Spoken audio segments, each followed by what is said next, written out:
نحمده ونصلي ونسلم علی رسولہ الکریم اما بعد۔ یہ سوال کہ علماء کرام فرض نمازوں میں ایک سے زائد صورتیں پڑھنے کو ناپسندیدہ کیوں قرار دیتے ہیں، مکروہ تنزیہی کیوں قرار دیتے ہیں؟ تو اس کا بنیادی جواب تو یہ ہے کہ یہ رسول اللہ صلی اللہ علیہ وسلم کے عمل کے خلاف ہے۔ یعنی رسول اللہ صلی اللہ علیہ وسلم سے فرض نمازوں میں ایک سے زائد صورتیں پڑھنا ثابت نہیں ہے۔ اب ظاہری بات ہے کہ جو آپ کا طریقہ نہیں ہوگا اس کے علاوہ کوئی اگر کام کرے گا تو وہ آئیڈیل نہیں ہوگا، دا بیسٹ نہیں ہوگا۔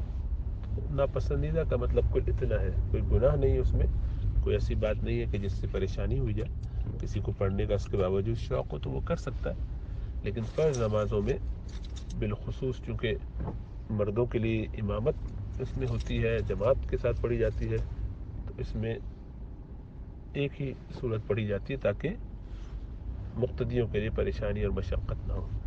نفلی نمازوں میں اللہ کے رسول صلی اللہ علیہ وسلم سے کئی صورتیں پڑھنا بالکل ثابت ہے، تہجد میں اور اس کے علاوہ بھی۔ اس میں اگر کسی کو ذوق ہو اور وہ ہمت کرے تو ضرور پڑھنا چاہیے۔ فرض میں ایک ایک صورت ہی پڑھے۔ اسی طریقے سے یہ سوال بھی کہ پھر کسی نے اگر آیت سجدہ پڑھ لی، مثلا سورہ علق، تو وہ آخری آیت میں سجدہ کرنا ہوتا ہے، پھر سجدہ کر کے اٹھیں گے تو پھر اسی رکعت میں دوسری صورت پڑھنی پڑے گی۔ تو اس سے خود ہی ثابت ہوا کہ دوسری رکعت پڑھی جا سکتی ہے اگر فرض میں ایسا کیا۔ تو اس میں بھی جاننا چاہیے کہ آیت سجدہ کے بعد جب کھڑے ہوتے ہیں تو اس میں صورت پڑھنا ضروری نہیں ہوتا، لیکن وہاں تو ایک وجہ ہے، تو اگر کوئی پڑھنا چاہے تو پڑھ بھی سکتا ہے۔ معمول یہی ہے کہ لوگ پڑھا کرتے ہیں انا انزلناہ فی لیلۃ القدر، اس کے بعد تو اگر وہ پڑھ لیں گے تو بھی کوئی مذاقہ نہیں ہے۔ تو اب چونکہ یہاں پر ایک وجہ آ گئی، وجہ یہ ہے کہ دوبارہ سجدے سے اٹھیں تو تھوڑی سی اور تلاوت کرنا چاہتے ہیں، تو اس وجہ سے اگر کوئی تلاوت کرتا ہے تو چونکہ وجہ جب آ جائے تو وہ جو معمولی سا اکراہ ہوتا بھی ہے کسی کام میں، یعنی کوئی چیز جو معمولی سی ناپسند کی جاتی ہو، اس میں بھی اصل یہ ہوتی ہے کہ اگر کوئی عذر نہ ہو، کوئی عذر ہو تو وہ ناپسندیدہ ہونا بھی رفع ہو جاتا ہے، یعنی پھر نہیں رہتا، تو وہ ناپسندیدہ نہیں رہے گا عمل۔ آیت سجدہ پڑھنے کے بعد اگر کوئی دوبارہ پڑھے کھڑے ہو کر، تو بس یہ اصل یہ ہے کہ اللہ کے رسول صلی اللہ علیہ وسلم کا طریقہ فرض نمازوں میں یہی وارد ہوا ہے کہ آپ ایک صورت پڑھا کرتے تھے، اور اس میں آپ نے باقاعدہ تعیین فرمائی ہوئی ہے کہ کون کون سی صورتیں آپ پڑھتے تھے۔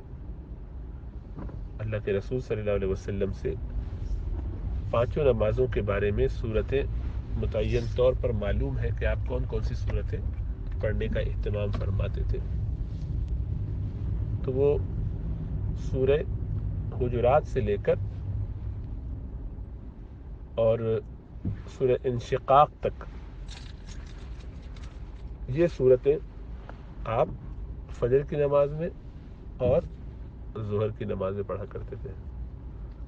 سورہ بروج سے لے کر سورہ قدر تک یہ آپ عصر اور عشاء میں پڑھا کرتے تھے، اور سورہ بینہ سے سورہ ناس تک یہ مغرب میں پڑھا کرتے تھے۔ تو ان کو طوال مفصل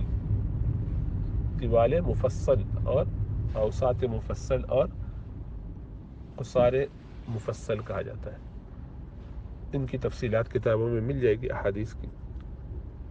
بہرحال چونکہ اب یہ متعین ہے آپ کا نمازوں میں پڑھنا کہ آپ کیا کیا صورتیں پڑھتے تھے، وہی آپ نے تعلیم فرمائی، اس میں خاص خاص موضوعات بھی کور ہو جاتے ہیں، لیکن اس کے علاوہ پڑھنا جائز ہے، کوئی پڑھ لے تو کوئی مذائقہ نہیں۔ اب یہ ہے کہ جیسا عرض کیا، خلاصہ یہی ہوا پھر کہ ایک نماز میں، فرض نماز میں، چونکہ ایک سے زیادہ صورتیں پڑھنا اللہ کے رسول صلی اللہ علیہ وسلم کا عمل نہیں رہا، اس لیے اس کو ناپسند کہا۔ کہ پسندیدہ طریقہ تو وہی ہوگا جو ہمارے نبی اکرم صلی اللہ علیہ وسلم کا طریقہ ہے، الا یہ کہ کوئی دلیل اور ہو موجود تو سب سے بیسٹ یہ ہے۔ اس سے کم والے لیس بیسٹ ہونے کی وجہ سے اتنے عمدہ نہیں رہیں گے جبکہ بغیر عذر کیسا کیا جائے. اور کوئی عذر کے لیے کرتا ہے، مثلا اس لیے کرتا ہے، جیسے خواتین بالخصوص اپنی نماز خود پڑھتی ہے تو جماعت میں نہیں شریک ہوتی ہے، تو اب گھر میں اہتمام کرنے کے لیے موقع ہے تو فرض نماز کو اور عمدگی سے پڑھنا چاہتی ہے.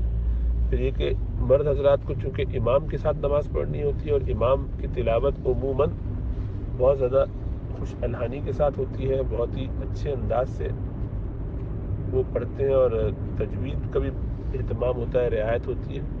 ان کے مقابلے میں عورتوں کو اس طرح کا موقع کم مل پاتا ہے، اپنے طور پر پڑھتے ہوئے کم عورتیں اس درجے کی تلاوت کر پاتی ہیں. تو وہ اس کو اگر کمپنسیٹ کرنے کے لیے، اس کا انجبار کرنے کے لیے ایک صورت سے زیادہ صورتیں پڑھ لیتی ہیں ترتیب سے، لیکن بیچ میں وقفہ کیے بغیر، یعنی یکی بعد دیگرے، تو ایسا کرنا بالکل جائز ہے، اس میں کوئی مذائقہ نہیں ہے. کیونکہ اب یہاں پر عذر آ گیا، ایک وجہ آ گئی، تو اس وجہ کے ساتھ اگر کوئی ایسا کرتا ہے تو ٹھیک ہے.